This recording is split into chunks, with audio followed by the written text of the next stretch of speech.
All right, so for this movement, we're gonna work in a staggered stance. I just positioned myself close to the wall so I can have some extra support, but you don't need to use a wall if you don't want to. So we start in a staggered stance. We're gonna focus our energy on our posterior leg.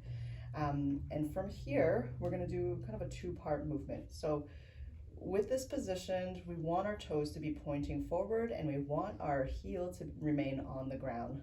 From here, you're gonna start to track your knees over your toes, just bending and shifting your weight down and forward. So the knee is coming over the toes and I'm not elevating my heel.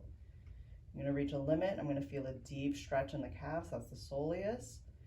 You're gonna hold that for a second or two. And then from here, while maintaining that knee bend and keeping the knees over the toes, you're going to start to elevate the heel, placing most of the weight onto your big toe and your second toe, keeping the knee bent still. And then from this position, you're just gonna lower back down to the soleus stretch. Again, still maintaining that knee bend. So you feel the stretch again when you return. And then you can straighten out your leg. So that would be one repetition there. So again, keeping the toes pointing forward. I wanna make sure that my knee doesn't track too far in or too far out. I do want it to track kind of in line with the second or third toe. Here, everyone's gonna be a little bit different, but just make sure that you feel comfortable with this movement and you don't have any sharp sudden onset pain. So again, letting the knees track comfortably over the toes.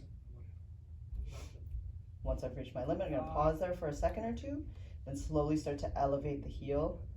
You might find parts of this movement really shaky as well. So just slow it down, take your time, and it'll get smoother with time. Bring the heel back down, and then straighten out.